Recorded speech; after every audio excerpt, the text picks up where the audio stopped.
Quand vous avez quelque chose comme idéal, il ne faut jamais vous arrêter. Que ce soit des vents et les tempêtes, on a la capacité de briser la glace.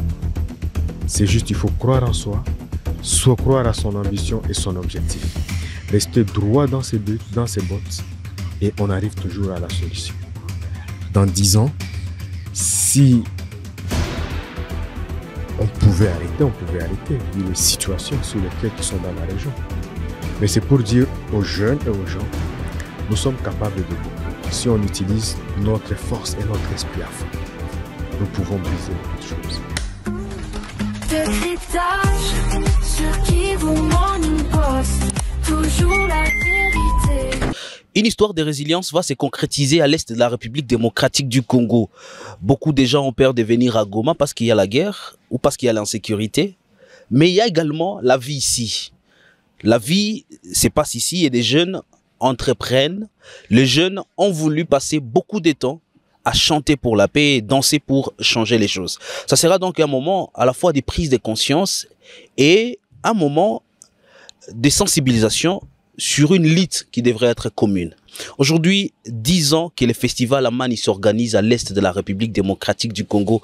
Quel état des lieux il faut faire? Nous allons recevoir dans cette émission Décryptage le directeur du festival, Guillaume Bissimois, qui est avec nous en direct d'ailleurs de l'espace IUC, où va se tenir la 10e édition du festival. Guillaume Bissimois, bonjour et bienvenue. Bonjour cher Blaise, merci beaucoup. On est là pour parler de cette 10e édition, quel état des lieux il faut faire, mais nous allons essayer de parler des choses assez concrètes qui nous permettent de comprendre qu'est-ce que le festival a apporté d'abord pour la ville de Goma.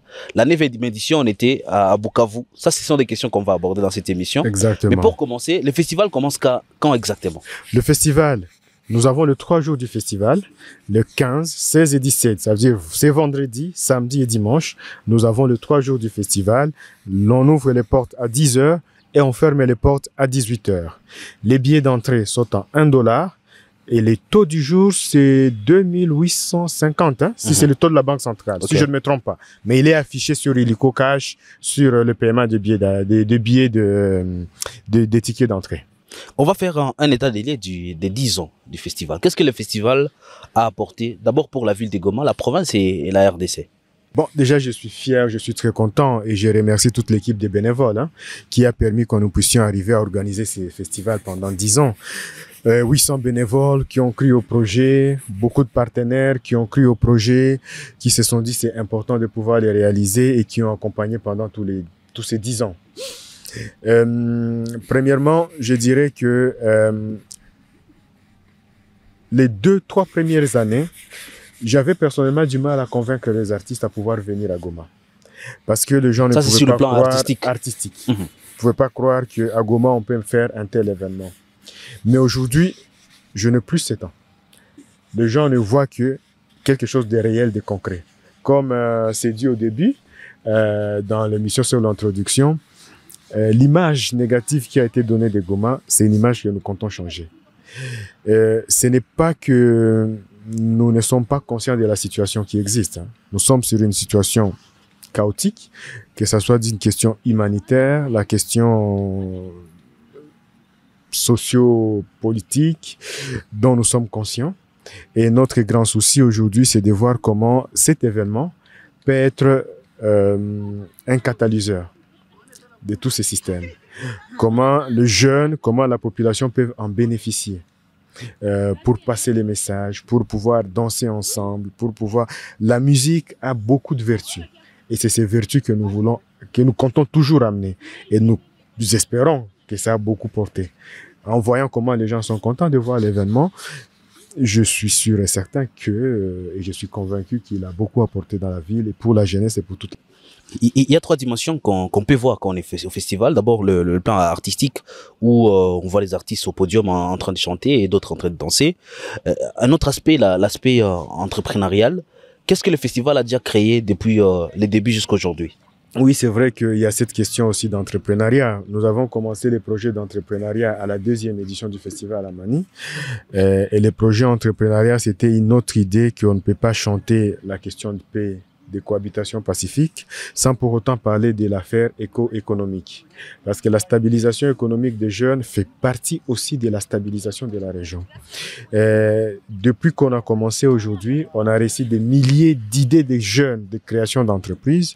Aujourd'hui, je le dis avec courage et fierté, que 32 micro-entreprises ont été créées dans la ville de Goma par des jeunes. 32 à l'initiative du festival. Est-ce que les festivals aussi accompagnent ces entrepreneurs? Nous avons non seulement donné un prêt à ces jeunes, ils ont été formés, ils ont eu du coaching, il y a eu tout un suivi et on n'a jamais abandonné ce suivi. Et aujourd'hui, je peux le dire avec grande fierté, il y a plus de 1,5 million ou 2 millions de dollars qui tournent dans la ville de Goma par ces micro-entreprises. Il y a plus de 300 emplois stables. Je ne parlais pas d'emplois partiels. J'ai des chiffres précis dans mon bureau, sur ma table de bureau, mais je sais prouver qu'aujourd'hui, la Goma est peuplée, il y a beaucoup de jeunes, mais une partie de la jeunesse a pu créer des entreprises. Et notre souci, c'est la transformation sur l'entrepreneuriat. Ça veut dire que ce sont des jeunes qui transforment. Ça veut dire qu'il y a un mode économique de transformation, de valorisation des ressources du pays. Ça, c'est un élément important. En restant sur la partie économique, nous avons, les 2 dernières années, fait une étude de l'impact économique du festival Amani dans la ville de Goma, avec l'université Senghor d'Alexandrie. En prenant cette étude avec des hôtels, quelques jeeps, quelques stations d'essence. Donc, on a pris vraiment une étude assez, on n'a pas pris globale. On pouvait aller de quelques restaurants. Pendant les festivals, il y a au moins 2,5 millions qui tournent dans la ville de Goma. Je ne dis pas c'est ça l'argent du festival, que les gens comprennent bien, c'est l'argent qui tourne. Ça veut dire ceux qui viennent de l'extérieur. Ceux qui viennent de l'extérieur. Dépensent cet argent ici. Dépensent l'argent à Goma, consomment à Goma. C'est cet argent qui tourne dans la ville de Goma. Et quand on parle de cet argent, on parle des taxes, on parle des impôts, on parle du travail, des gens qui travaillent. Ça veut dire économiquement, pendant la période, il y a une vraie valeur économique dans la ville et ça fait partie du développement. Ça fait partie de quelque chose d'assez important. Ça veut dire que le festival apporte plusieurs points. Ça, on parle du point économique. On a parlé du point de l'image, comment on change l'image de Goma. Qui pourrait croire qu'à Goma, il peut y avoir un grand événement avec un impact aussi important, avec une image positive, quelque chose d'assez concret. Ça, c'est un élément aussi auquel les gens ne croient pas. Mais aujourd'hui, c'est une vraie réalité. L'image qu'on donne de Goma, on est triste de ce qui se passe, mais nous, on pense que quand les jeunes, quand quelqu'un voit cette image positive, ça aide aussi à se développer. Ça aide un peu à améliorer sa condition. On a plus encore de confiance en soi. Donc, c'est un peu la question que je trouve aussi important, un impact important du festival à Mali.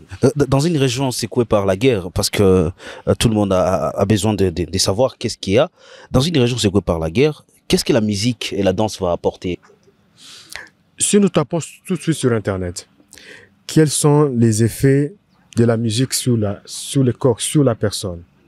Là, nous allons voir des effets thérapeutiques, nous allons voir des effets psychologiques, nous allons voir, il y a plusieurs aspects que la musique apporte. La musique a plusieurs vertus sur la personne. Et c'est pour cela même on dit quand les gens méditent, pourquoi pas écouter la musique? Quand vous avez un travail, vous êtes stressé, la musique détend. Donc il y a tous ces aspects de la musique. Et aujourd'hui, les jeunes ont des références, ont leurs vedettes, la joie de voir son artiste phare. J'ai la joie de voir Black M à $1. J'ai la joie de voir Ferregola à $1.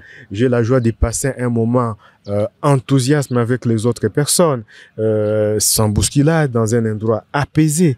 C'est tout ça, ce sont des vertus qui sont importantes. Et aussi quelque chose, c'est un droit. Partout dans le monde, il y a des événements. Partout dans le monde, il y a de la culture. C'est un droit. Et pourquoi pas nous ne pas avoir ces droits? Moi, je pense que c'est aussi un élément important. De montrer aux gens que cette musique, avoir un festival, c'est un droit. Pour tout le monde, de pouvoir y assister, de pouvoir y participer, que la population en bénéficie. Et je pense que ce sont des éléments hyper importants que les gens doivent comprendre aussi. Et il y a également d'autres entrepreneurs qui vont nous suivre. Quelles leçons vous avez tirées 10 ans après l'organisation du festival? 10 ans après, je dirais aux gens, quand vous avez quelque chose comme idéal, il faut jamais vous arrêter. Que ce soit des vents et les tempêtes, on a la capacité de briser la glace.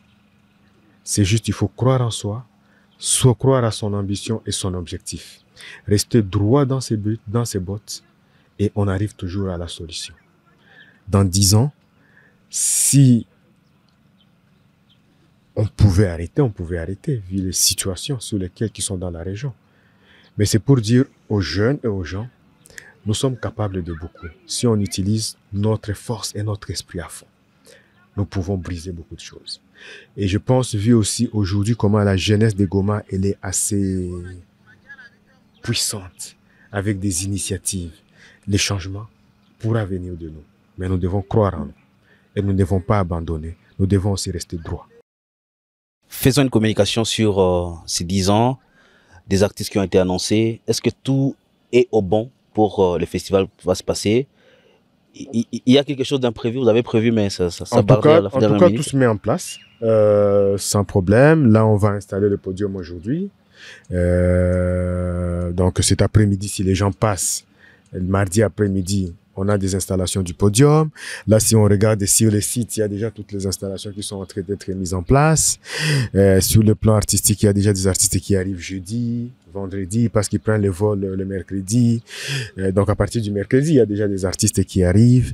En tout cas, d'une manière mise en place, c'est un peu une grosse pression des semaines. Mais on est confiant. Tout ce qu'on a prévu, tout ce qu'on a annoncé, va se mettre en place. Est-ce qu'on peut dire bienvenue au festival déjà? En tout cas, moi je dirais bienvenue au public pour assister au festival à Mani. Merci Guillaume Bissimo, merci d'avoir répondu à nos questions. Merci beaucoup. Mesdames, Messieurs, fin de cette émission des cryptages. Merci à vous de l'avoir suivi. Bienvenue à Goma, la ville de la résilience. Bienvenue au festival à Mani. Portez-vous bien.